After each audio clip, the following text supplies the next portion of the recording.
teman-teman, bersama kita ada Bapak Daniel Alexander yang biasa sering dipanggil dengan Papa Daniel atau Koden. Hari ini akan menyampaikan kebenaran firman Tuhan terkait khususnya tentang pendidikan. Hari-hari ini di mana di tengah masa pandemi ini ada banyak kegalauan, ada banyak pertanyaan bagi orang tua, bagi guru, dan termasuk untuk generasi muda. Orang tua hari-hari kemarin ini juga mendadak tiba-tiba menjadi asisten guru di rumah, dan kemudian muncul beberapa komentar di sosial media bagaimana mengajar itu berat di rumah, lalu ada tidak betahnya anak diajar orang tua, lalu ke depan ini dengan risiko kesehatan yang masih perlu dipertimbangkan, dan pemerintah mempertimbangkan untuk sekolah dibuka kembali. Lalu muncul ada beberapa pertanyaan, misalkan apakah perlu disekolahkan atau tidak anaknya di 1 semester atau 1 tahun ke depan ini. Dan para murid juga tiba-tiba menghadapi perubahan di mana tidak disiapkan sebelumnya pada umumnya untuk menghadapi pembelajaran online.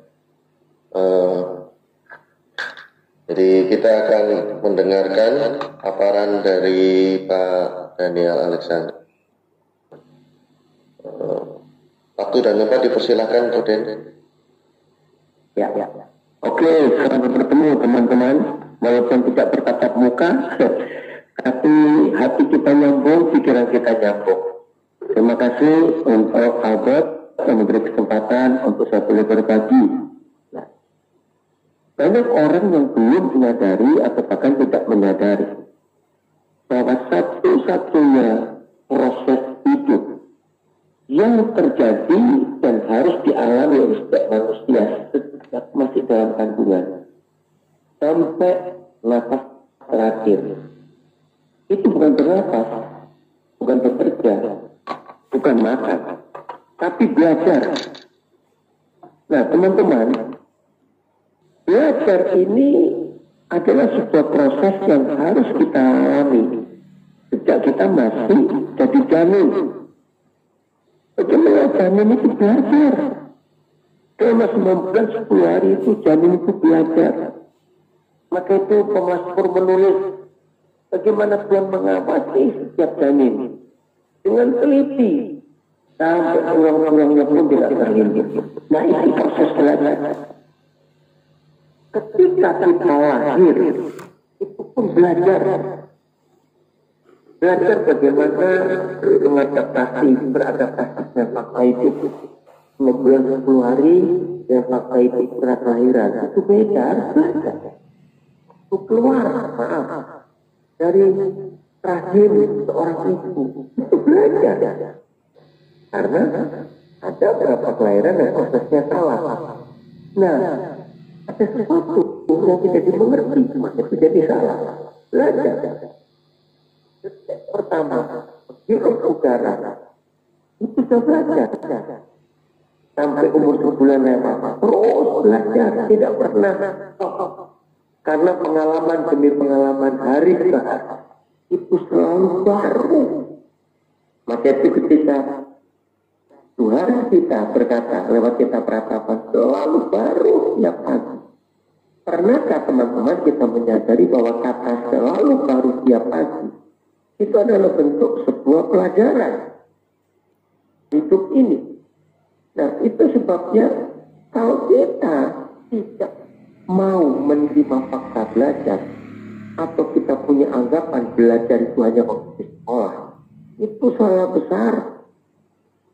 Karena kalau setiap pagi selalu baru, berarti ada pelajaran baru setiap hari yang harus kita hadapi dalam hidup ini. Nah mari teman-teman kita meyakinkan diri kita dan meyakinkan orang tua murid atau meyakinkan siapa saja bahwa belajar adalah proses yang terjadi terus sejak manusia masih dalam kandungan sampai di nafas terakhir. Maka itu kenapa Tuhan Yesus tidak disebut pendeta Yesus, tapi guru Yesus. Karena belajar harus ada mentor, ada guru. Nah, Alkitab itu satu-satunya buku yang ditemukan oleh para ahli bahwa belajar itu mutlak. Nah, saya beri contoh. Ulangan pasal 6 ayat 7 ditemukan oleh para ahli sebagai literatur tertua yang pernah ditulis oleh manusia tentang belajar. Itu ada di Ulangan 6 ayat 7. Nah, kenapa dunia mengakui bahwa orang Yahudi, ya faktalah, kita nggak usah debat atau diskusi fakta. Kenapa orang Yahudi, orang yang diakui orang jenius seluruh dunia ini, ya, lepas daripada politik atau tidak, karena masih ada orang yang tidak percaya. Contoh, Yahudi cuma berapa juta di dunia, tetapi dalam setiap tahun di bulan Desember ada pengumuman hadiah Nobel tentang apa saja. Satu-satunya bangsa yang selalu ada yaitu Yahudi. Penemu-penemu yang ada di dunia ini, kenapa jumlah mereka sedikit di dunia, tapi cukup banyak mereka menemukan banyak hal yang digunakan manusia sampai hari ini. Ternyata kalimat atau tulisan yang jadi pegangan buat orang Yahudi adalah Ulangan 6 ayat 7. Nanti kita akan bahas. Nah, kalau itu literatur tertua dan adanya di kitab suci kita, itu nggak main-main kalau memberikan konsep tentang belajar itu tadi. Nah, ternyata belajar itu di rumah, bukan di sekolah. Menurut Ulangan 6 ayat 7 itu, guru terbaik itu adalah orang tua. Keren bukan? Oke, selanjutnya dulu. Nah, sampai Yesus datang, maka dia mengajar. Maka itu Kisah Rasul yang 28 pasal, kata dominan, sebutan dominan, predikat yang dominan buat kita yang percaya kepada dia, bukan orang Kristen. Bahkan kata Kristen hanya muncul satu kali, yaitu di pasal 11.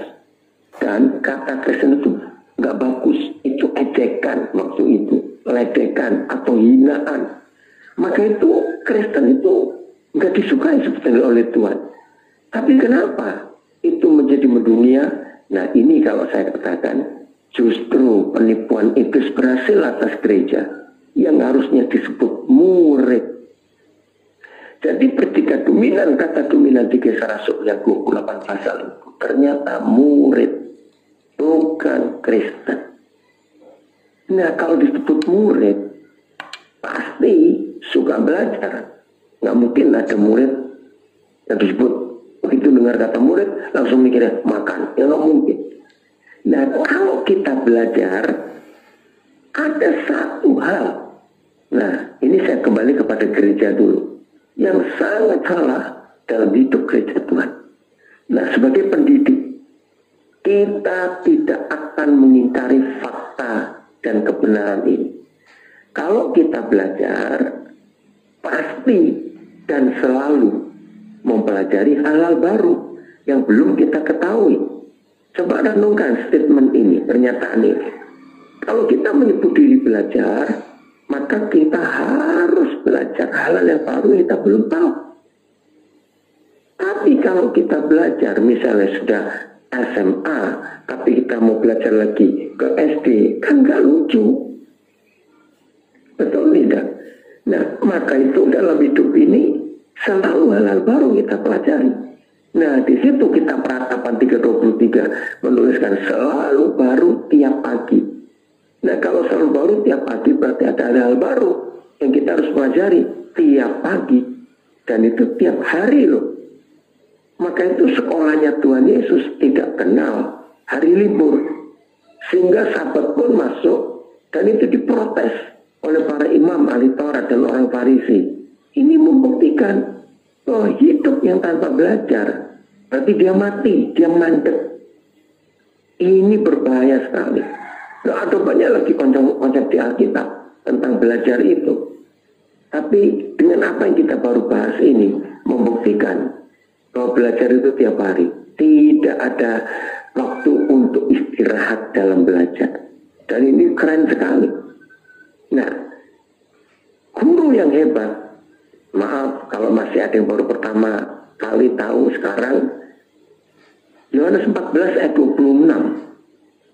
Itu guru yang paling hebat sedunia.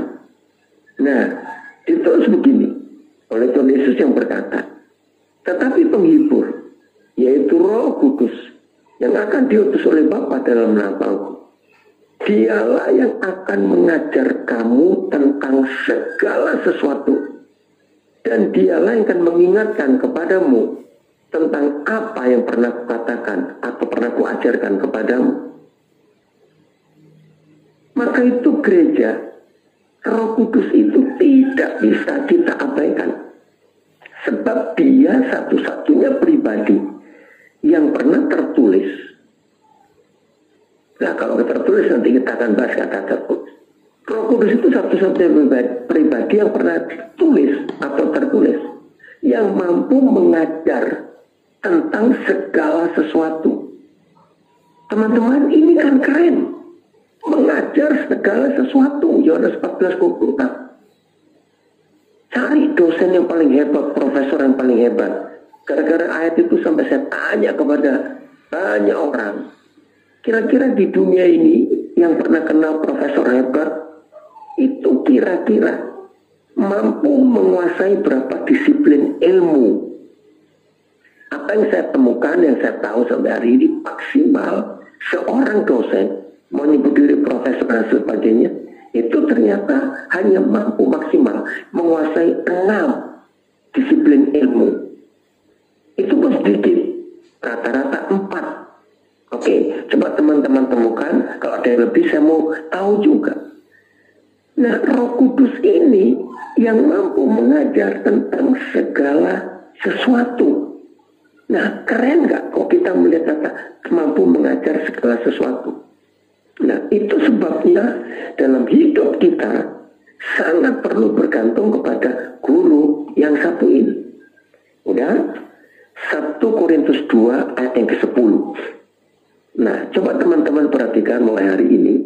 Kalau kita membaca tentang Roh Kudus, maka rata-rata di kitab suci kita tertulis, begitu ada kata Roh Kudus, pasti sambungannya ada segala sesuatu.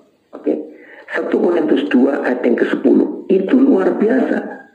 Dikatakan dan Tuhan menyatakan semuanya itu oleh Roh. Sebab Roh itu mampu menyelidiki segala sesuatu, bahkan hal-hal yang tersembunyi dalam diri Tuhan. Ya, itu 1 Korintus 2 ayat yang ke-10. Nah, sekarang kita gabung. Apa yang terjadi pada seorang murid atau mahasiswa yang diajar oleh satu dosen yang mampu mengajar segala sesuatu dan mampu menyelidiki segala sesuatu? Coba bayangkan.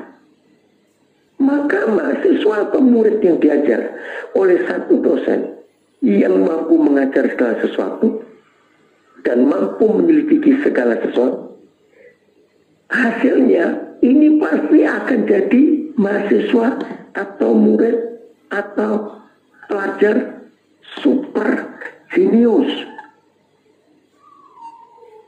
Betul nggak, Albert? Kalau kita diajar oleh satu pribadi yang sehebat itu, wah, mampu mengajar segala sesuatu, Yohanes 14:26, dan mampu menyelidiki segala sesuatu, 1 Korintus 2:10. Kita ini super genius.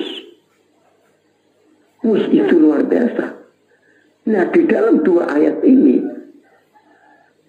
fungsi terakhir daripada Roh Kudus, Yohanes 2:14-26, fungsinya disebut dan akan mengingatkan kita tentang semua yang telah diajarkan oleh Tuhan Yesus.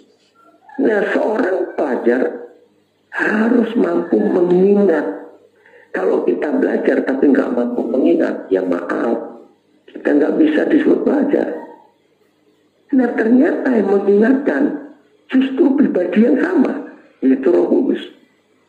Berarti sebagai murid, sebagai pelajar, sebagai mahasiswa, kita tidak mungkin berkata, aduh maaf saya lupa. Nggak bisa, karena dia mengingatkan kita. Maka itu kesimpulan saya dengan tulisan itu, kalau sampai ada pelajar yang suka lupa, ya maaf ya, bodohnya dia sendiri. Karena gurunya sanggup mengingatkan terus kok. Betul? Nah, kembali ke 1 Korintus 2 ayat 10. Yang mampu mengajak kita untuk menyelidiki segala sesuatu. Maka itu ilmu pengetahuan tanpa research. Nah, menyelidiki itu to search. Ilmu pengetahuan tanpa research nggak ada gunanya. Apa yang membedakan? Ya, saya membedakan antara Indonesia dengan Filipina. Jangan bandingkan Singapura, terlalu jauh kita. Ternyata negara-negara yang rakyatnya itu maju dengan semua teknologi pengetahuan intelektual pendidikan, yaitu negara yang pemerintahnya mengutamakan lembaga research. Pernah nggak teman-teman kita tahu sudah berpuluh-puluh tahun ini, saya nggak tahu sejak kapan, lembaga research padi satu-satunya di dunia itu adanya di Manila. Research padi itu adanya di Manila. Negara pertama di dunia yang membuat research tentang tempe. Tempe adalah makanan nenek moyang orang Jawa pertama kali menemukan. Nah, ternyata lembaga riset tempe pertama di dunia itu di Jepang. Sampai tempe generasi kedua itu di Jepang. Nah, tempe generasi ketiga risetnya itu dipegang oleh Berlin. Bayangkan. Nah, sejak pemerintahan Joko Widodo presiden kita, baru pemerintah Indonesia mengutamakan lembaga riset. Bayangkan, 5 presiden yang terakhir ngerjain apa? Kok nggak mikir lembaga riset? Maka itu sejak era Jokowi ini ada istilah diaspora. Kalau teman-teman tahu, kenapa Presiden Jokowi mengadakan kata diaspora? Dan diaspora itu kata Alkitab, penyebaran orang. Nah, pasti penasihat presiden ada yang orang percaya. Pernah dengar nggak diaspora? Walaupun sekarang lagi padam sedikit, karena ada beberapa anak-anak saya yang di luar negeri terlibat di diaspora ini. Diaspora itu ide Presiden Jokowi untuk menyatukan semua semua orang-orang ahli di dunia yang dari Indonesia. Maka itu sampai ada ide waktu itu memberikan paspor ganda yang sudah warga negara asing tapi orang Indonesia dan menjadi researcher, peneliti, itu diberi hak untuk bisa jadi warga negara Indonesia juga. Tapi itu sulit karena undang-undang dasar kita nggak begitu. Dan ini keren berusaha menyelidiki itu. Nah, ada beberapa penemu itu orang Indonesia. Kalau kita mendengar kata chip misalnya, bayangkan kalau nggak ada chip di dunia ini, maka komputer itu bisa segede meja makan, handphone bisa segede batu bata. Betul nggak? Chip itu merevolusi dunia IT. Nah, penemu chip itu orang Jakarta, tapi orang negara Amerika, namanya Sehat Sutarja. Pernah tahu nggak? Saya sampai kaget juga. Nah, saudara pernah tahu penemu 3G, ya, itu orang Kediri di Australia, namanya Saifullah. Tapi waktu itu Australia nggak percaya, mana bisa, dia ke Jepang. Jepang pun tidak percaya, akhirnya ke Amerika. Nah, dari 3G jadi 4G. Sekarang ada 5G yang belum diresmikan karena masih perang antara Tiongkok dengan Amerika. Siapa lagi ya? Saya bisa menyebut orang-orang Indonesia yang hebat. Ada orang Indonesia satu. Dia adalah satu-satunya orang Indonesia yang punya 4 hak paten di perusahaan pesawat terbang Airbus. Namanya Iwan Pangalila, kelahiran Surabaya. Dan nama Pangalila itu diabadikan, kalau kita orang Surabaya tahu, menjadi pusat pendidikan kakao yang ada di daerah mana Ahmad yang itu daerah Wonokromo nyebrang jembatan itu Bumi Moro. Ya, itu ada Ewi Pangalilo. Nah itu papanya kolonel angkatan laut. Nah, ini anaknya sekarang jadi orang penting di Airbus, menemukan hak paten. Wah, Airbus sangat percaya dengan penemuan orang Indonesia ini. Oh, ada banyak lagi kita bisa cari itu. Nah teman-teman, bayangkan kalau Roh Kudus hebat itu fungsinya mengajar segala sesuatu dan mampu menyelidiki segala sesuatu. Terus di kalimat kedua di 1 Korintus 2 ayat yang ke-10, bahkan mampu menyelidiki hal-hal yang tersembunyi di dalam diri Tuhan. Wah, itu luar biasa. Kita tahu di dalam ilmu pengetahuan ada satu sebutan tentang Tuhan, yaitu causa prima. Nah, kalau kita mendengar kata causa prima dari bahasa Latin, artinya penyebab segala sesuatu. Oke, ada beberapa kelompok nggak percaya, kita nggak perlu diskusi masalah itu. Artinya Tuhan kita ini sumbernya semua ilmu pengetahuan.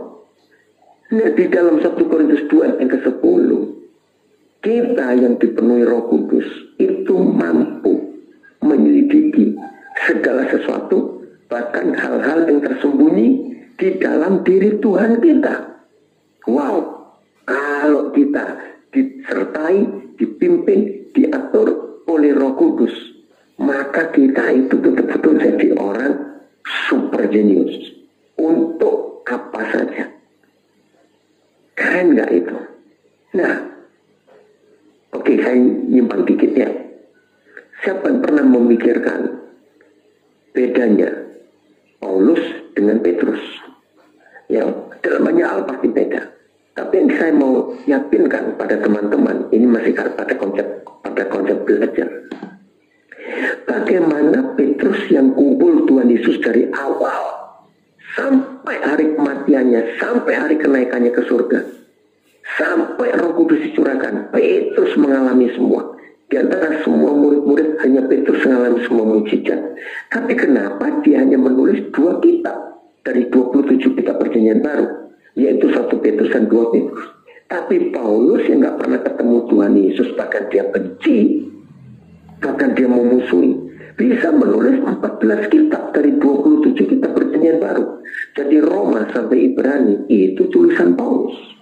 Dari mana?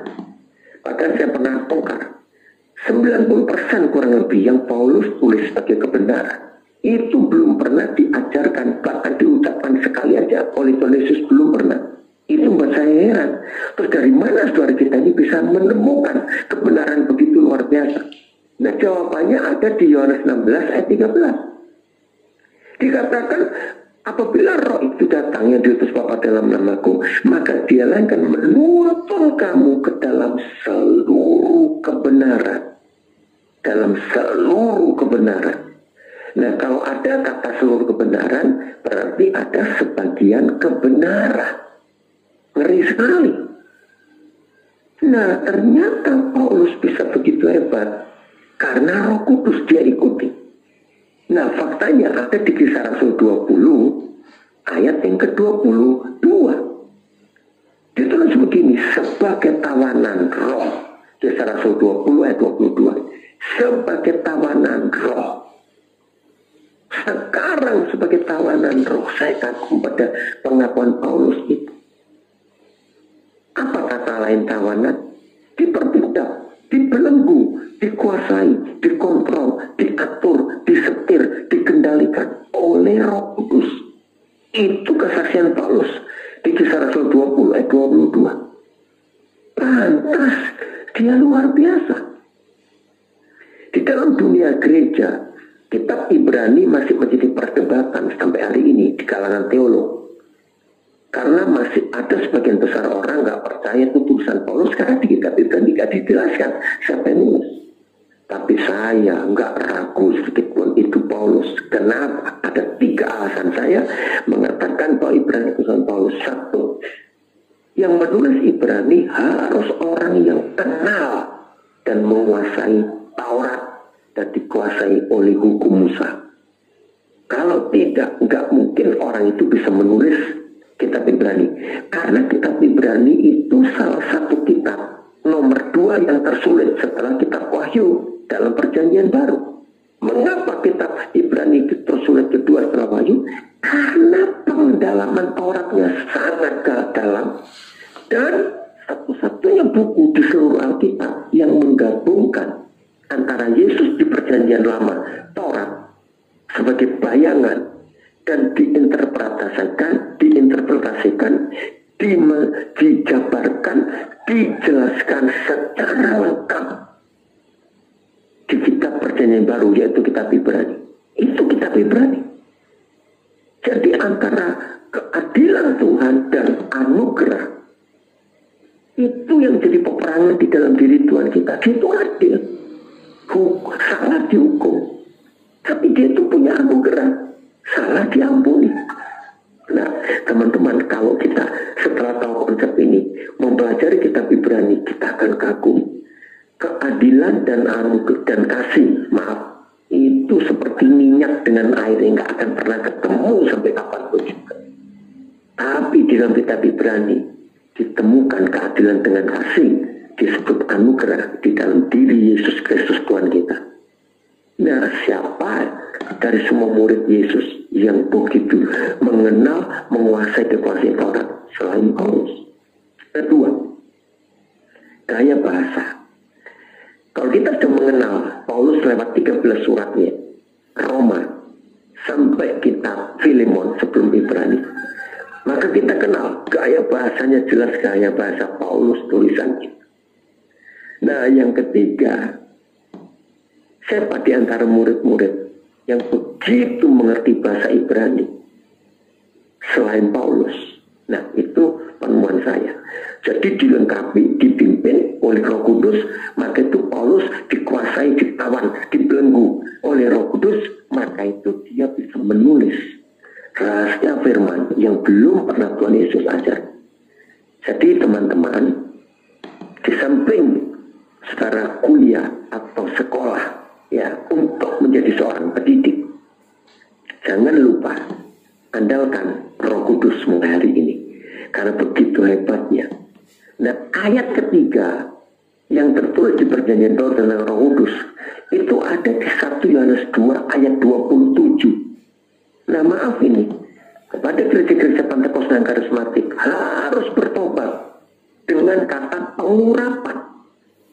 Nah, 1 Yohanes 2 ayat 27 itu satu-satunya ayat di perjanjian baru yang begitu jelas menjelaskan tentang pengurapan.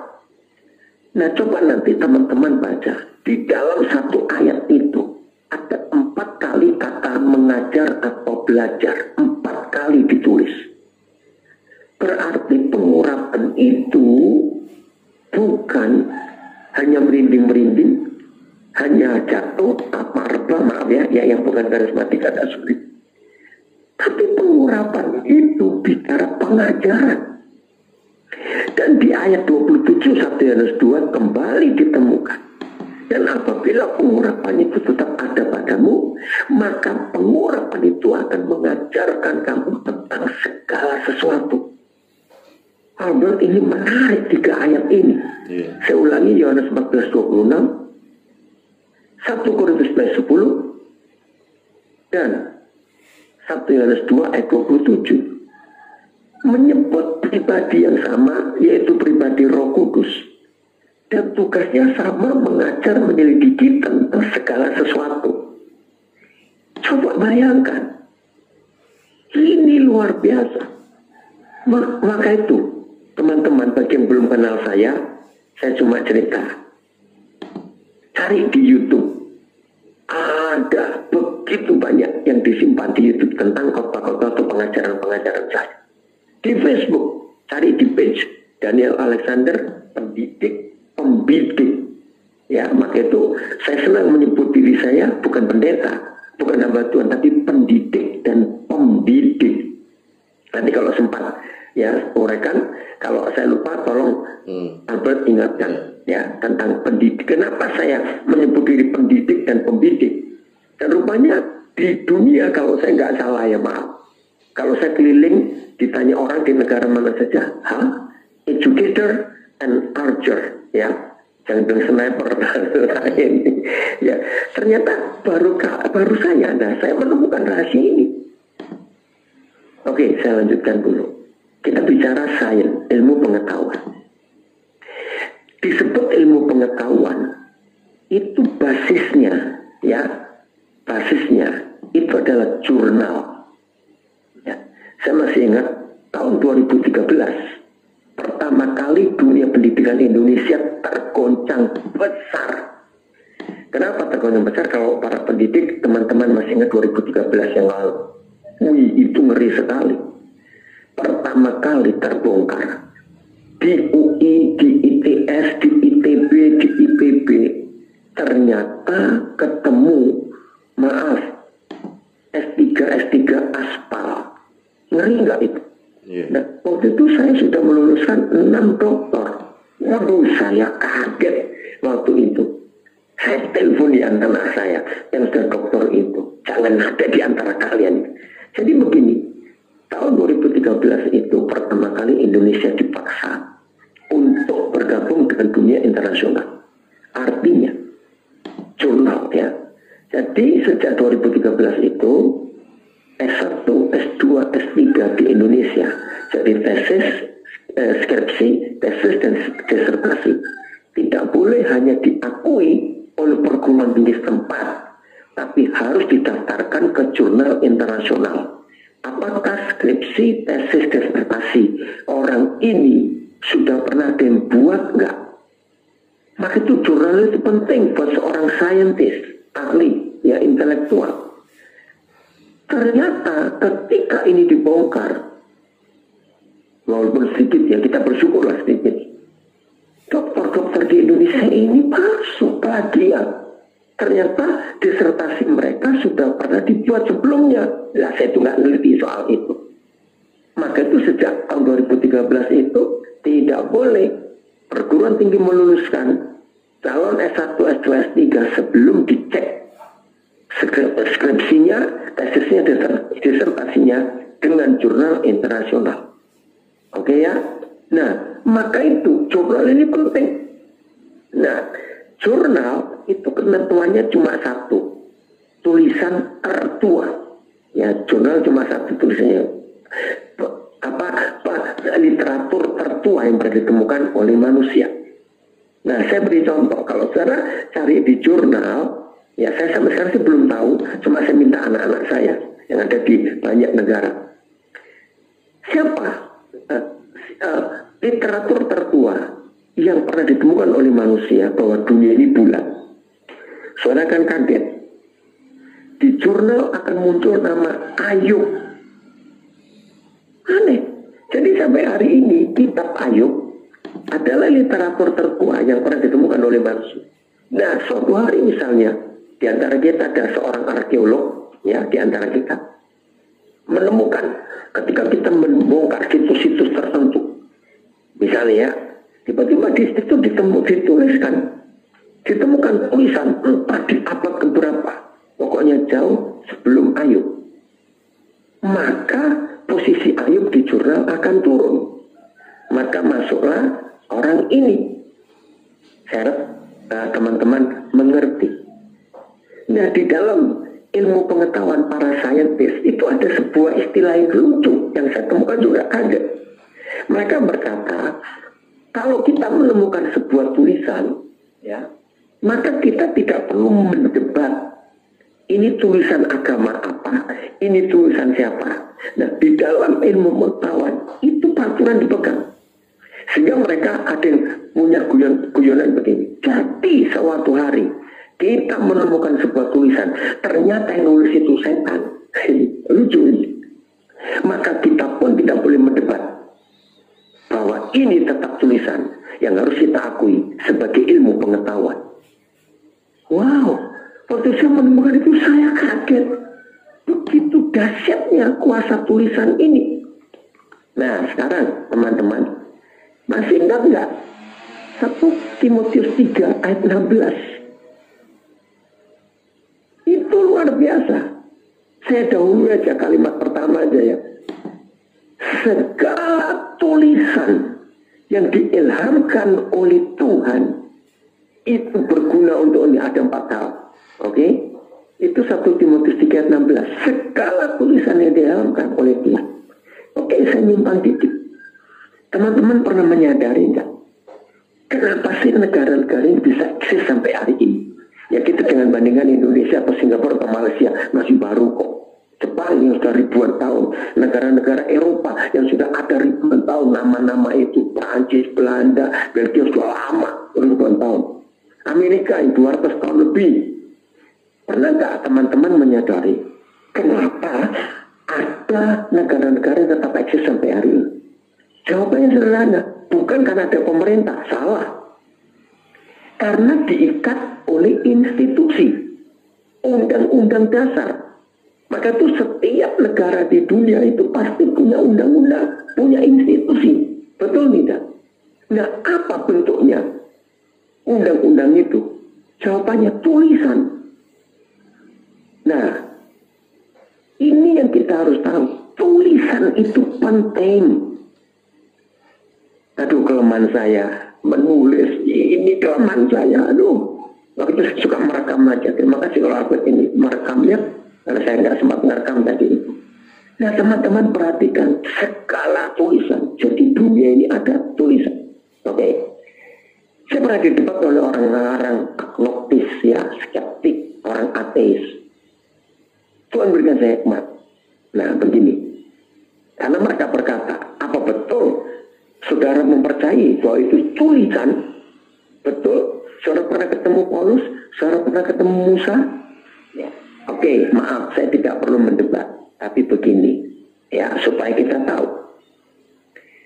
Kalau saudara belajar kuliah, pasti ada textbook atau buku-buku. Ya nggak harus textbook, ya tapi buku.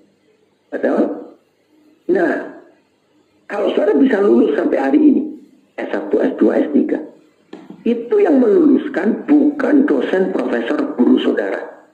Yang meluluskan adalah diri saudara sendiri, karena saudara membaca buku-buku itu dan mempercayai, dan setelah saudara baca percayai, saudara praktekkan dalam hidup, mau ilmu, mau disiplin, ilmu apa saja.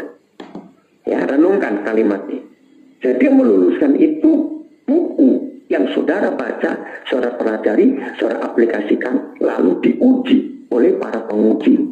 Nah, setelah saudara menguasai buku-buku yang saudara baca dan ternyata betul ada textbooknya, ada tulisan yang percaya, maka dinyatakan lulus. Nah, pertanyaan saya, perlu nggak kalau saudara ingin jadi ahli, kenali dulu penulisnya. Ini siapa, orang mana?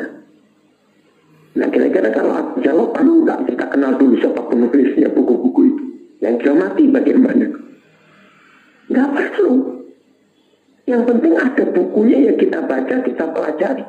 Sebab sebelum jadi buku, pasti sudah diuji dulu. Maka itu kalau saudara seorang matematika, ya, atau fisika, kan nggak perlu kita ketemu Pythagoras dulu, kita kenal Pascal dulu, kita ketemu Archimedes dulu, kan nggak perlu. Yang penting ada tulisannya, dan itu bisa dibuktikan, ya sudah. Nah, maka itu teman-teman, kalau kita bicara tentang ilmu pengetahuan dan kita gabungkan dengan kitab suci kita, itu nggak ada habisnya ini. Nah, saya percepat. Jadi di jurnal itu satu persatu mulai masuk. Saudara kan kaget kalau saya tunjukkan ini. Jurnal itu tentang kesehatan, tentang politik, tentang hak asasi manusia, tentang prinsip hidup sehat, tentang keuangan, tentang leadership, tentang apa saja. Saudara akan kaget, nama Musa itu mendominan, ya, nama Musa itu mendominan di situ. Itu luar biasa. Kenapa? Karena 5 kitab Taurat Musa, Kejadian sampai Ulangan, itu sudah dibuktikan oleh dunia sebagai sumber ilmu pengetahuan. Teman-teman, catat. orang pertama di dunia yang menuliskan tentang sumber hukum, hukum pidana, hukum perdata, itu Musa. Sebelum Musa tidak ada orang yang pernah menuliskan tentang hukum. Tidak ada. Pola hidup sehat. Kitab Musa adalah literatur tertua yang memberitahu dunia makanan apa yang sehat dan apa yang tidak sehat. Waduh, banyak lagi. Penemuan darah. Musa ditulis. Kalau kita lihat jurnal, Musa itu luar biasa. Nah, kiranya dengan apa yang saya jelaskan ini merangsang kita semua sebagai pendidik itu untuk rajin belajar. Belajarnya bukan di buku-buku saja, tapi buka Alkitab. Maka itu dalam saya ngajar khotbah-khotbah saya, dengan cara ini, saya tidak lagi khotbah hal-hal rohani dari Alkitab, tapi saya khotbahkan ilmu pengetahuan. Dan itu sungguh luar biasa. Oh, Alkitab. Nah, kalau kita pakai lafal Arab ya, Alkitab. Kitab itu buku, Al itu segala-galanya. Maka Alkitab itu adalah buku segala-galanya. Dari semua induk buku yang ada di dunia, itu Alkitab. Bukan yang lain. Maka itu teman-teman, mulai hari ini ayo kita mempelajari. Ya, buka Alkitab bukan sebagai buku rohani. Bukan cuma tentang surga dan neraka. Itu buku ilmu, sumber ilmu pengetahuan yang tidak habis-habisnya. Nah, Alkitab ini up to date, berlaku sepanjang zaman. Ini luar biasa. Contoh, pernahkah kita menyadari bahwa semua buku yang ada di dunia kecuali Alkitab itu buku yang tensesnya past tense, artinya sudah lewat. Tapi Alkitab itu satu-satunya buku yang present tense, waktunya. Loh, kok bisa? Pernahkah kita menyadari berapa banyak kali di Alkitab Tuhan berfirman pada hari ini, sekarang. Nah, buku-buku yang lain tidak mungkin ditulis sekarang, pada hari ini khususnya. Kenapa? Karena sudah lewat. Maka itu buku-buku lain ditulis pada masa itu, saat itu, nanti, pada suatu saat. Nah, tapi Alkitab ini sekarang. Kita lihat doa Bapa kami. Kata waktunya kapan? Hari ini. Dan itu bisa kalau ada kata sekarang atau kata hari ini di kitab suci kita, itu artinya tulisan itu berlaku sepanjang zaman. Di generasi kapan saja kita hidup, anak cucu kita nanti, kalau mereka membaca kitab suci ini, itu waktu di present tense. Di zaman nenek moyang kita dulu sampai sekarang present tense. Wah, ini sebuah konsep penulisan yang sangat luar biasa. Nah, sekarang kita kembali ke Ulangan 6 ayat 7. Apa yang kau dengar hari ini, haruslah engkau mengajarkannya berulang-ulang kepada anak-anakmu. Mengajarkan berulang-ulang kepada anak-anakmu. Jadi itu perintah untuk orang tua. Nah, menurut firman itu, ternyata guru terbaik itu bukan Mr. A, Mrs. B, Bapak Guru A, Bapak Ibu Guru B. Tapi guru terbaik itu adalah orang tua. Perhatikan baik-baik. Setelah ada perintah harus engkau mengajarkannya berulang-ulang kepada anak-anakmu. Nah, ngajar nggak cukup sekali loh. Saya sering menggunakan ayat itu untuk menolong banyak anak-anak yang ditekan oleh orang tuanya dan kalimat ini. Sudah berapa kali Papa beritahu kamu? Nah, kepada anak-anak yang suka diteror oleh orang tua, saya bilang, bacakan ayat ini ke papa mamamu. Pak, kurang berulang-ulang, Pak. Lucu ya. Terus saya perhatikan koma dan membicarakannya. Wow, ini luar biasa. Saya kaget waktu menemukan dua kata, mengajarkan berulang-ulang dan membicarakannya. Saudara tahu nggak? Konsep membicarakannya itu artinya ngajak diskusi. Jangan mendikte. Nah, setelah orang Yahudi dalam sejarah pendidikan dunia, maka Finlandia adalah negara kedua setelah Yahudi yang mempergunakan prinsip Ulangan 6 ayat 7. Maka itu sampai hari ini dunia mengakui bahwa sistem pendidikan Finlandia itu terbaik di dunia. Ya karena dunia nggak mengakui Israel. Ya oke lah.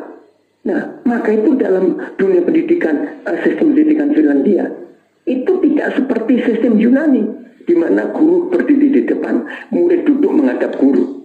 Enggak. Belajar seorang Yahudi itu duduknya melingkar. Jadi antara guru dengan murid itu sama, menghadap, saling berhadapan-hadapan. Bukan seperti sistem Yunani. Nah, maka itu dalam dunia pendidikan, dunia cuma mengakui ada dua sistem pendidikan, sistem Yahudi dan sistem Yunani sampai hari ini, dan itu menjadi patokan pendidikan di dunia. Nah, sistem Yunani itu dipakai oleh seluruh gereja di dunia, tapi sistem Yahudi itu dipakai oleh seluruh pondok pesantren di Indonesia. Karena enggak kalau kita mendengar kata ini. Nah, di Arab Saudi itu enggak ada pondok pesantren, di pusatnya Islam. Pesantren itu adanya cuma di Indonesia, baru ditiru oleh beberapa negara yang lain. Loh, kenapa? Nah, karena Kiai Ahmad Dahlan dan Wahid Hashim yang pernah belajar di Arab, di Mesir, mereka menemukan kelompok Kristen Syria Ortodoks yang menggunakan prinsip Yahudi. Maka itu ketika dua tokoh nasional kita ini pulang kembali ke Indonesia, NU dan Muhammadiyah pasti punya pesantren. Khususnya NU paling besar. Nah, sistem pesantren itu sistem Yahudi. Guru dan murid tinggal sama-sama. Bukan mendikte, tapi diskusi. Maka itu di pesantren duduknya melingkar. Aneh bukan? Kita yang punya Alkitab meniru Yunani. Tapi mereka meniru Yahudi. Maka itu kita lihat perkembangan Islam di Indonesia luar biasa. Karena sistem pesantrennya itu. Jadi guru mengajar berulang-ulang sambil membicarakannya, sambil diskusi, bukan mendikte. Waduh, keren sekali pokoknya. Nah, ada 4 tempat yang Tuhan ajarkan. Ya, ada 4 tempat yang Tuhan ajarkan. 1, apabila engkau sedang duduk di rumahmu. Itu masih Ulangan 6 ayat 7. Duduk di rumah. Ternyata saudara, literatur tertua yang memberikan sistem pendidikan itu Ulangan 6 ayat 7. Jadi di jurnal belum ada yang bisa menggantikan posisi Musa. Karena sampai hari ini para arkeolog belum menemukan tulisan lagi, siapa lagi yang lebih tua dari Musa. Dahsyat. Nah, ayo kita bongkar. Kenapa harus duduk di rumah, ditempatkan di posisi pertama dari 4 sistem pendidikan ini? Karena duduk di rumah itu waktu 24 jam. Nah, sebetulnya dengan cara gara-gara COVID-19 ini, kan mau nggak mau sekolah libur, duduk di rumah. Tapi sayang, banyak gereja, bahkan 99% lebih gereja nggak tahu bahwa COVID-19 ini mau tidak mau memaksa kita untuk kembali kepada pola Alkitab. The new normal, kenormalan baru. Itu nggak baru, itu sudah tertulis di Alkitab. Seniman bikin contoh suami istri. Hari-hari ini, COVID-19 ini, ternyata hampir 100% pernikahan itu baru mengenal pasangannya. Karena sekian bulan di rumah nggak kemana-mana, kan ketemu terus. Betul tidak? Saya aja belajar soal itu. Tahun ini kami menikah 28 tahun. Tapi baru 2 bulan lebih, hampir 3 bulan ini saya betul-betul intens di rumah dengan istri saya. Jadi kami saling kenal. Tapi setan merusak. Ternyata di masa lockdown ini terkunci ini, tidak sedikit rumah tangga cerai. Karena suami istri baru ketahuan aslinya. Waduh, kasihan sekali anak-anak. Oke, saya kembali. Jadi tempat pertama untuk mengajar itu waktu duduk di rumah. Teman-teman, duduk di rumah itu hanya 1 periode, yaitu dari umur 0 anak kita lahir sampai dia remaja. Nah, remajanya tergantung, ya, bisa 11, bisa 12. Yaitu ketika umur segitu, anak-anak kita sudah punya dunia di luar rumah. Betul tidak? Nah, banyak orang tua sadarnya terlambat untuk menggunakan sistem pertama duduk di rumah setelah anaknya remaja. Yaitu anak mulai pulang pagi atau pulang lewat tengah malam. Maka orang tua berperaturan, nah besok kamu harus duduk di rumah. Teman-teman perhatikan. Apabila anak-anak kita seusia itu yang sudah punya dunia di luar rumah, kita baru memperlakukan hukum ini. Belajar berulang-ulang dan berdiskusi waktu dulu di rumah. Teman-teman tahu nggak hasilnya? Perang antara anak dengan orang tua dengan anak. Anak terlambat. Duduk di rumah itu umur 0 sampai umur tertentu. Keren ya firman Tuhan itu. Nah itu waktu investasi yang terbesar. Bahkan dalam kitab perjanjian lama, pernahkah kita menemukan kenapa Musa bisa begitu hebat? Walaupun dia sendiri di Mesir, tidak ada guru sekolah minggunya. Siapa yang ngajar? Samuel yang sejak umur 1 tahun sejak dia disapi lepas susu sudah tinggal dengan Imam Eli yang punya 2 anak kandung yang dikatakan Dursila. Kok Samuelnya tidak ketularan? Nah, antara Musa dengan Samuel ada tulisan jelas di perjanjian lama bahwa ibunya menyusui dia. Nah, kata menyusui buat Musa dan Samuel itu penting buat saya. Karena saya guru sekolah minggu juga. Saya mencari ini anak kok hebat. Bahkan kalau saudara baca tentang Musa di Ibrani 11, keren sekali. Kita bisa heran-heran. Ini orang hebat sekali. Nah, ternyata waktu ibunya menyusui, di situ kebenaran disampaikan kepada anak itu. Dan sampai hari ini dunia masih mengakui bahwa ibu menyusui itu punya manfaat yang gak bisa digantikan oleh apapun juga. Manfaatnya apa? Anak ini sehat karena ASI sampai hari ini tidak pernah ada yang bisa buat artifisialnya. Gak bisa. ASI itu hanya Tuhan yang bisa buat. Di situ ada vitamin D, ada kekebalan tubuh, ada macam-macam yang diperlukan. Itu ASI. Maka itu menyusui itu penting. 2, hubungan ibu dengan anak jadi dekat sekali. Karena sambil menyusui. Nah, dalam tradisi para suku-suku bangsa di dunia, termasuk di Jawa, ya baru suku saya pelajari. Ketika ibu menyusui anaknya, mereka itu sambil cerita kepada anaknya. Dan itu masuk. Gara-gara ayat itu saya mempelajari children psychology. Ternyata peranan ibu itu luar biasa. Nah, nanti saudara kalau sempat buka di 2 Raja-Raja 21 sampai 2 Raja-Raja 24 itu disebut hampir semua raja-raja Israel, raja-raja Yehuda. Dan tiap kali nama raja disebut, memerintah mulai umur berapa dan sampai berapa tahun, selalu kalimat terakhir ada kalimat nama ibunya ialah. Lagi sekali 2 Raja-Raja 21 sampai 24, saudara nggak usah baca semuanya, cari saja tiap perikop ada nama raja baru. Nah, ada. Kenapa bukan nama bapaknya? Tapi kenapa nama ibunya? Karena Alkitab memberitahu pengaruh ibu itu luar biasa. Maka itu orang Yahudi sampai hari ini itu seperti orang Minangkabau. Ya, mereka mengambil maternitas bagi bagian ibu, bukan dari bagian bapak. Karena kebenaran yang tertulis itu pengaruh ibu itu luar biasa. Karena menyimpan kita 9 bulan 10 hari. Wah, luar biasa. Jadi duduk di rumah itu konsep penting. Tempat kedua, apabila engkau sedang dalam perjalanan. Kedua, ketiga. Ya. Nah, kenapa sedang dalam perjalanan? Karena anak-anak itu akan belajar waktu diajak jalan keluar dari rumah. Nah, maka itu anak-anak umur 3 tahunan kurang lebih itu mau diajak jalan cerewetnya luar biasa. Betul tidak? Kenapa? Itu waktunya belajar. Jadi jangan kita buka mulut mereka. Kalau mereka lagi banyak tanya waktu kita ajak pergi, maka itu anak-anak seumur itu kalau diajak pergi lihat apa dengan apa tanya itu apa itu? Itu kenapa begitu? Nah, papa mama di situ waktunya mereka itu belajar. Tempat ketiga, apabila engkau bangun, apabila engkau di tempat tidur. Loh, ada apa di tempat tidur? Wih, keren sekali. Ternyata semua anak di dunia, mau anak bangsa apa saja, status orang tuanya apa saja, ternyata mereka kenapa sebelum tidur pasti minta cerita. Harus itu. Ternyata dalam children psychology ditemukan anak-anak itu harus mimpi sehari minimal 20 kali. Itu children psychology. Nah, kenapa balita, kalau kita pernah lihat, lagi tidur nyenyak sekali.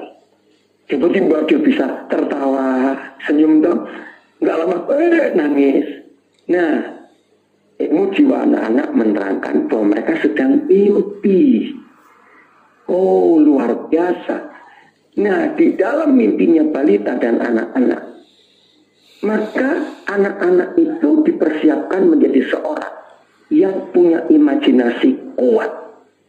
Nah, di situ saya menemukan juga apa bedanya jenius dengan pintar. Ternyata beda. Pintar itu karena kuat menghafal. Jenius itu karena kuat berimajinasi. Nah, di dalam hidup ini ternyata nggak cukup hanya pintar, tapi mutlak. Semua manusia harus punya imajinasi. Saudara bayangkan dunia akan jadi apa kalau nggak ada imajinasi. Handphone nggak akan ada, semua pabrik akan tutup karena semuanya nggak ada yang baru. Nah, imajinasi seorang manusia itu tidak didapat karena dia kuliah. Imajinasi seorang manusia itu didapat waktu masih kecil, suka mimpi. Jadi waktu mimpi itu Tuhan mempengaruhi semua memori, alam sadar, alam bawah sadar, semua saraf-saraf otak. Itu waktu mimpi. Nah, untuk mimpi anak-anak itu perlu modal. Apa modalnya mimpi? Cerita sebelum tidur. Itu pengaruh mama lagi. Nah, ketika anak-anak sebelum tidur dapat cerita, dongeng atau apa saja, maka itu kita bersyukur, saya nggak ada lagi. Ya, dongeng cerita anak-anak yang paling mendunia itu Hans Christian Andersen. Saya nggak tahu dari teman-teman masih ada yang ingat nggak? Saya masih kecil ingat itu. Hans Christian Andersen itu orang dari negara Skandinavia, Denmark, kalau nggak salah, yang begitu mempelajari Alkitab, maka dia mengubah banyak cerita sebelum tidur buat anak-anak. Nah, apa yang didengar oleh anak-anak sebelum tidur dalam cerita, itu jadi modal mimpi. Jadi, waktu mereka tidur, Roh Kudus jadi sutradaranya, lalu anak-anak kita jadi aktornya. Maka itu mereka akan jadi seger. Oh, dapat cerita baru. Nah, tempat keempat, apabila engkau bangun pagi-pagi, waktu anak bangun, nangis biasanya. Nah, karena mereka mau didengar ceritanya. Teman-teman, kalau kita melihat fakta ini, wow. 4 tempat untuk mengajar, bukan di sekolah tapi di rumah. Waktu dalam perjalanan, waktu bangun, waktu tidur. Nah, saya pernah dibawa Roh Kudus untuk membalik ayat itu. Dimulai dari atas, dari bawah. Waktu bangun. Setelah bangun, terus kalimat pertama, duduk di rumah. Setelah duduk di rumah, ayo jalan-jalan keluar. Setelah itu malam istirahat tidur. Tahu nggak teman-teman? Ternyata mengajar itu 24 jam penuh. Dari pagi bangun, duduk di rumah, ajak keluar perjalanan, sampai kembali tidur malam. Siapa bisa membantah kebenaran ini? Peperanan orang tua itu luar biasa. Nah, teman-teman, boleh catat email saya. Email saya itu pendidik.pembidik@gmail.com. Saya ulangi, pendidik.pembidik@gmail.com. Ya, pendidik.pembidik@gmail.com. Nomor telepon saya 0812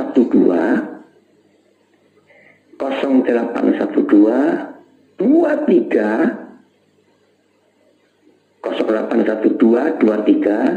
34. Jadi 34-nya 3 kali. 0812 23 34. Ayo kita diskusi, saya senang sekali. Luar biasa. Oke, saya akhiri dengan kenapa saya menyebut diri pendidik dan pembidik. Karena Yesus itu pendidik, bukan pendeta. Saya nggak suka disebut pendeta, hanya pendidik. Saya ngambil dari Tuhan Yesus. Ya. Terus kalau saudara baca kitab Ulangan 30, kitab Keluaran 30 berapa ya? 30 atau 31 saya lupa, tentang Besaliel Aholiab. dipilih Tuhan lewat Musa menjadi ahli untuk ngulam, untuk tata, ya.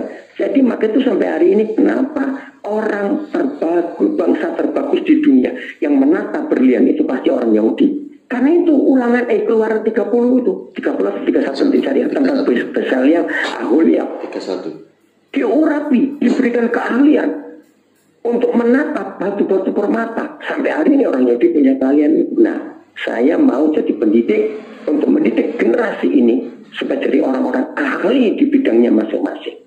Pembidik. Karena Mazmur 127 dikatakan bahwa seperti anak-anak panah di tangan para pahlawan, demikianlah anak-anak pada masa mudanya.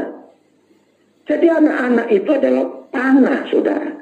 Panah setajam-tajamnya panah. Kalau nggak punya pembidik, nggak punya pahlawan untuk mengarahkan, maka panah itu tergeletak, nggak bisa jadi apa-apa. Nah, selama saya hidup, sebelum saya menikah, Tuhan memberi saya memungut banyak anak-anak panah yang tercecer di mana saja. Maka itu Tuhan mempercayai saya anak sampai 1000 lebih manggil saya papa. Karena saya bidikkan mereka. Bahkan ada di antara anak-anak itu, tapi maaf jangan sampai tanya siapa. Anak-anak hasil perkosaan. Yang sampai sekarang nggak tahu siapa orang tua bapaknya. Ada anak-anak yatim piatu nggak sedikit yang saya bidikkan hidupnya, saya arahkan harus kemana, dididik. Maka itu saya suka membuka sekolah daripada membuka gereja. Jadi itulah sejarahnya kenapa saya mengikuti pendidik dan pembidik. Karena pendidik itu pelayanan Tuhan Yesus, pembidik tugas kita sebagai gereja untuk membidikkan anak-anak panah kesasaran. Oke, saya rasa cukup di sini. Ya. Mau diskusi, nggak bisa ya, Pak Albert ya. Nanti lewat itu. Iya. Gimana kira-kira? Ya, makasih banyak Koden. Kalau anak-anak yang supaya bisa tahan banting atau motivasi kuat menghadapi perubahan ini, ada nggak sedikit gitu nasihat gitu Koden? Supaya kuat menghadapi perubahan ini bagaimana? Ya, supaya punya daya juang, tidak loyo, tidak ogah-ogahan dulu ya, tidak menolak perubahan dulu. Ya, itu tergantung orang tuanya. Di dalam kitab Ratapan pasal 3 ayat 27-28 ada firman yang keren sekali. Saya ulangi, Ratapan 3 27-28 ada firman yang keren sekali. Dikatakan gini, anak laki pada masa mudanya, biar dia duduk sendirian untuk memikul beban, memikul tanggung jawab. Dan jangan ada yang membantu, biar sendirian. Nah, jadi menciptakan anak yang tahan banting itu jangan dimanja. Maka itu mama-mama, guru-guru, ya, itu guru, ini mama, yang terlalu sayang pada anak, maka dikit-dikit berkata, biar mama aja. Oke, anak mau ngerjain ini, nah, biar mama saja. Nah, Albert, orang tua yang seperti ini akan mencetak pemalas, akan mencetak koruptor. Karena nggak bisa kerja, maunya dapat duit. Jadi padahal anak laki itu sejak masih muda harus dibiarkan sendirian mikul tanggung jawab. Itu Ratapan 3 27-28. Nah, maka itu papa mama itu adalah model dari anak-anaknya. Pokoknya kalau anak-anak malas, itu pasti karena papanya malas. Maaf saya berkata, sebab nggak pernah lihat contoh. Tidak sedikit suami-suami, dikit-dikit istrinya, tolong ma, buat ini ma, tolong ma, ambil ini ma, di situ ma. Nah, ketika anak-anak melihat papanya suka merintah mamanya, maka konsep di benaknya, oh begitu, itu belajar di rumah tadi. Maka itu suami istri, ayo kita menunjukkan kerajinan kita di depan anak-anak kita. Maka itu Albert, saya selalu melarang orang-orang kaya kalau punya bayi pakai babysitter. Loh, kenapa? Babysitter itu hanya untuk hal-hal tertentu. Nyuci pakaiannya atau apa. Tapi urusan lain harus mamanya. Saya marah kalau lihat mama-mama bisa berjam-jam di salon, tapi nggak betah gendong anaknya. Maka itu kalau lebaran lihat, siapa yang ditangisi anak? Bukan mamanya kalau nggak pulang, tapi babysitternya. Nah, jadi anaknya siapa ini orang? Jadi untuk mencetak generasi tangguh, generasi yang militan, generasi yang kuat, yang nggak malas, yang rajin, itu lewat orang tuanya di rumah. Iya. Oke. Ya. Kalau untuk guru nih ada nasihat nggak Koden yang misalkan ini untuk guru-guru ini kan ada, setidaknya saya melihat ya, ini mungkin juga maaf buat teman-teman, ada asumsi pribadi saya sih, melihat ada dua kelompok besar. Yang satu itu mengikuti saya tahu, belum disebut tapi saya tahu. Yang satu gimana? Yang satu mengikuti perkembangan, sangat punya panggilan gitu ya. Yang satunya malas. Iya, selain malas juga pada umumnya mirip dengan yang hari-hari ini diperdebatkan, yaitu anti kritik. Ya, jadi ketika dikatakan oh guru tidak berkembang, guru tidak mengembangkan diri, bukannya sebagai evaluasi, bukannya sebagai pelecutan motivasi, tapi justru menolak masukan gitu. Iya. Ya. Rekan-rekan guru, satu-satunya kegagalan kita itu seperti dua sisi mata uang, malas dan sombong. Malas dan sombong itu adalah kebodohan kita. Malas nggak mau belajar, sombong karena nggak mau tahu yang baru. Maka seorang guru akan gagal kalau malas dan sombong. Rugi besar. Maka itu saya katakan di awal tadi, belajar itu dari masih dalam kandungan sampai detik terakhir nafas kita. Nah kalau guru malas, berarti dia nggak mau belajar, nggak puas dengan apa yang diketahui. Padahal ilmu pengetahuan berkembangnya luar biasa. Apalagi kalau Roh Kudus itu guru kita, mengajar kita tentang segala sesuatu. Kita terus belajar tiap saat, nggak cuma tiap hari. Sombong, merasa diri paling hebat. Ketika ditegur, dikritik, kita nggak mau tahu.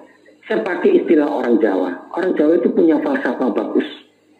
Siapapun kita, tidak ada seorang manusia yang bisa melihat punggungnya sendiri. Oh, ini falsafah Jawa saya pakai sampai hari ini. Karena kita tidak pernah bisa melihat punggung kita sendiri, teman-teman, maka kita perlu saudara kita untuk melihat di belakang kita ada apa. Bukan pakai cermin lain ya. Maka itu kalau kita mau dikoreksi, kalau kita nggak mau dikoreksi, kita rugi. Berarti kita nggak akan belajar untuk hal-hal baru. Nah itu Albert, kita harus mau dikoreksi, mau belajar. Maka kalau kita suka belajar, kita akan jadi pendidik yang luar biasa. Nah yang kedua, maaf, jangan profesi kita sebagai pendidik, ya saya ulangi, jangan profesi kita sebagai pendidik itu adalah sarana untuk kita dapat duit. Aduh rusak. Seorang pendidik yang motivasinya uang, maka akan hancur murid-muridnya. Kita perlu uang untuk hidup, wajar, pasti. Kita nggak bisa sombong. Tapi jangan uang menjadi ujung tombak profesi kita sebagai pendidik. Sama sekali, itu bahaya. Nah, mengajar dengan mendidik itu beda jauh. Bedanya di mana? Mengajar itu memindahkan pengetahuan dari si pengajar kepada yang diajar. Tapi mendidik itu memindahkan kehidupan. Nah itu bedanya. Maka itu kalau kita pengajar saja tidak pendidik, hancur murid-murid kita. Nah itu saran saya, nasihat saya untuk rekan-rekan pendidik. Terakhir Koden, ini ada yang tanya, kira-kira sudah disekolahkan, sudah menyekolahkan berapa orang nih sampai ya setidaknya hari ini gitu Koden? Terus? Ya, itu tuh yang kedua juga tentang kreatif Koden, biar kreatif gimana, itu aja terakhir Koden.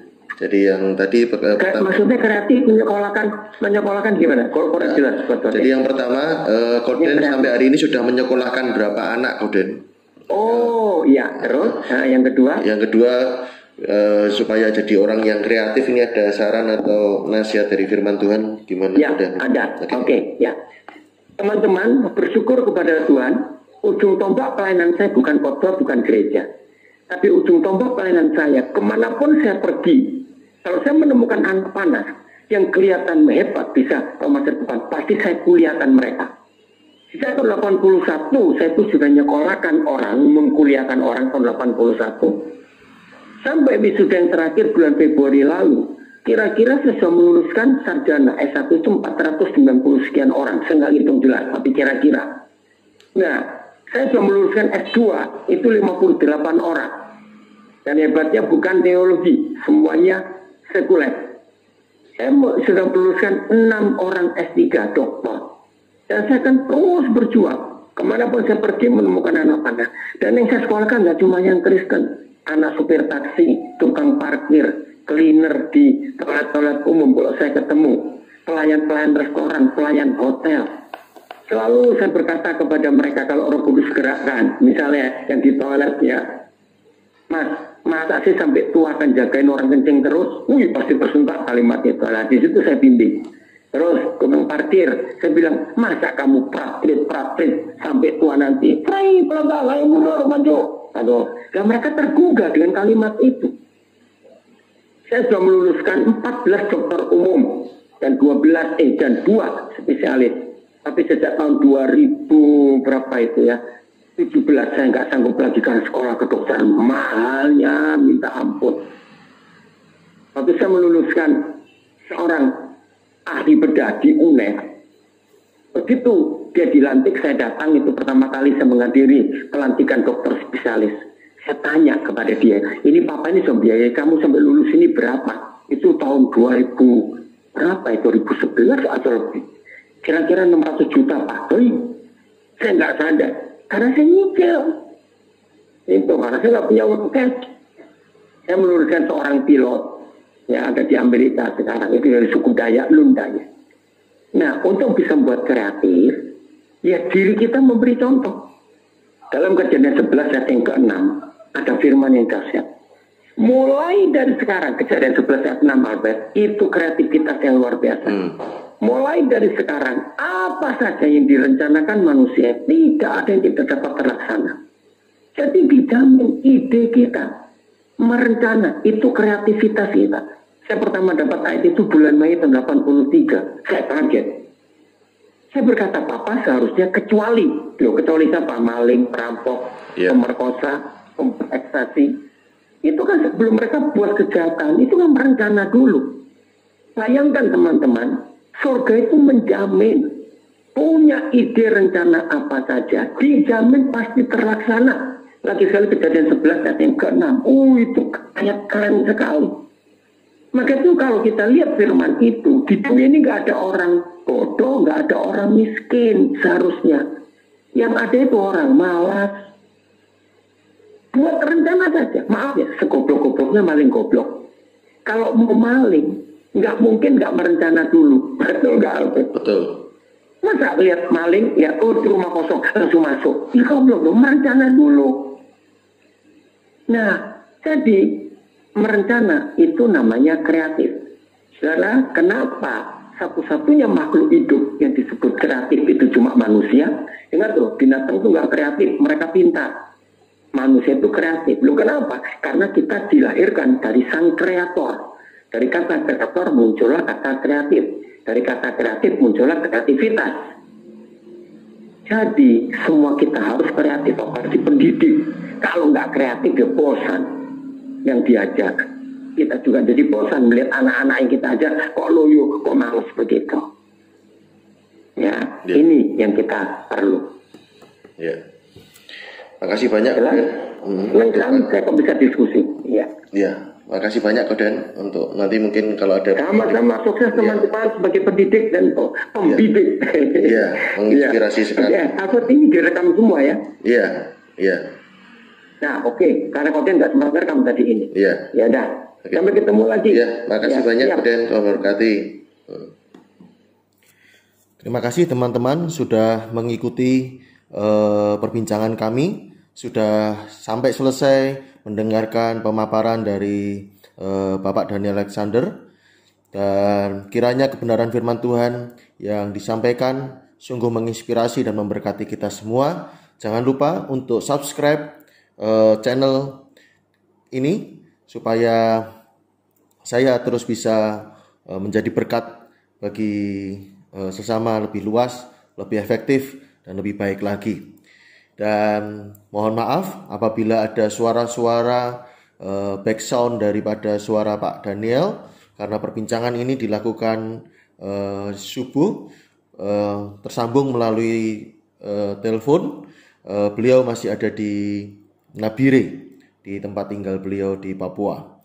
Sehingga sekali lagi mohon maaf apabila terjadi kekurangan di dalam penyajian ini yang tidak nyaman di pendengaran Bapak Ibu Saudara semua. Terima kasih, Tuhan memberkati kita semua. Amin.